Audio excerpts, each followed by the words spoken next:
Naik kuda di Berastagi. Jangan lupa sholat setiap hari.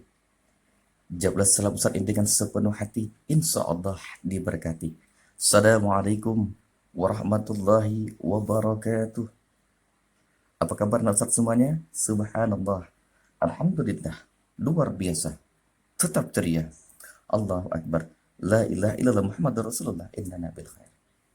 Dan saya dirahmati Allah Subhanahu wa Ta'ala untuk mendapatkan keberkahan dan ridha Allah Subhanahu wa Ta'ala. Mari sama-sama kita awali pertemuan kita pada hari ini dengan melafalkan al-basmalah seraya berdoa kepada Gusti Allah Subhanahu wa taala.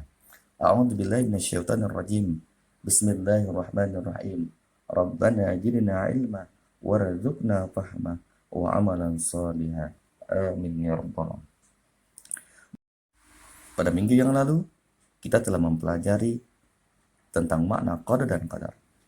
Nah, pada kesempatan kali ini kita akan melanjutkan materi kita dengan tema qada dan qadar, subtema takdir mubram dan takdir mu'allaq. Adapun tujuan pembelajaran kita pada pertemuan kali ini diantaranya adalah yang pertama, menjelaskan pengertian takdir mubram. Yang kedua, menunjukkan contoh takdir mubram. Yang ketiga, menyebutkan hikmah beriman kepada qada dan qadar.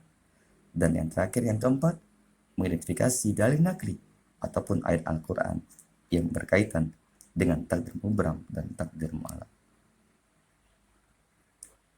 Nah, Ustaz, yang saya banggakan, takdir itu terbagi dua. Ada takdir mubram dan takdir mu'allaq. Nah, takdir mubram. Takdir mubram adalah ketentuan Allah Subhanahu wa taala yang mesti terjadi dan tidak bisa diubah oleh usaha dan doa manusia. Contohnya, yang pertama, kelahiran bayi berjenis kelamin laki-laki ataupun perempuan. Yang kedua, kematian setiap makhluk. Yang ketiga, matahari hanya ada pada siang hari, sedangkan bulan dan bintang hanya ada pada malam hari. Berikutnya, takdir mu'allaq. Takdir mu'allaq ialah ketentuan Allah yang mungkin bisa diubah dengan cara berusaha dan berdoa. Contohnya, orang miskin yang selalu berusaha dengan sungguh-sungguh disertai dengan berdoa kepada Allah dapat menjadi orang yang kaya, rich man or rich woman.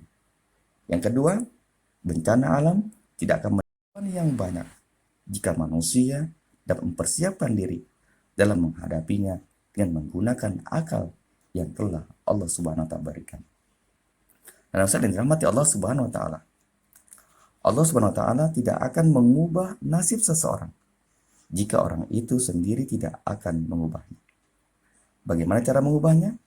Cara mengubahnya adalah dengan bekerja keras, rajin belajar, dan tentunya berdoa kepada Allah Subhanahu wa taala. Innallaha la yughayyiru ma biqaumin hatta yughayyiru ma bi anfusihim. Selanjutnya, hikmah beriman kepada qada dan qadar. Adapun hikmah beriman kepada qada dan qadar, yang pertama, menumbuhkan keyakinan dan kesadaran bahwa keputusan berada di tangan Allah. Manusia hanya dapat berusaha dan berdoa. Yang kedua, meningkatkan kesabaran dalam menghadapi cobaan dan ujian dari Allah Subhanahu wa taala. Yang ketiga, senantiasa bertawakal atau berserah diri kepada Allah Subhanahu wa taala. Nah, yang dimuliakan Allah Subhanahu wa taala, orang yang beriman kepada Allah meyakini dengan sepenuh hati bahwa semua yang terjadi atas kehendak Allah Subhanahu wa taala. Virus corona ini, COVID-19 ini adalah iradah kehendak Allah Subhanahu wa taala. Oleh karena itu, jika kita terkena wabah, kita harus mengucapkan inna lillahi wa inna ilaihi rajiun. Sesungguhnya segala sesuatu itu berasal dari Allah dan akan kembali kepadanya. Maka dari itu, mari sama-sama kita berdoa kepada Allah Subhanahu wa taala agar virus corona ini segera berlalu dan kita pun bisa belajar kembali di sekolah yang sama-sama kita cintai. Nurul ilmi selalu di hati, takkan pernah terganti, yang selalu memberikan inspirasi. Nah, Ustaz kagumi, Adapun dalil nakli tentang takdir mubram dan takdir mu'alaq sebagai berikut. A'udzubillahi minasyaitonirrajim. Bismillahirrahmanirrahim. Ma asabaka min hasanatin faminallah wa ma asabaka min sayyi'atin famin nafsik wa arsalnaka lin-nasi rasula wa kafa billahi syahida.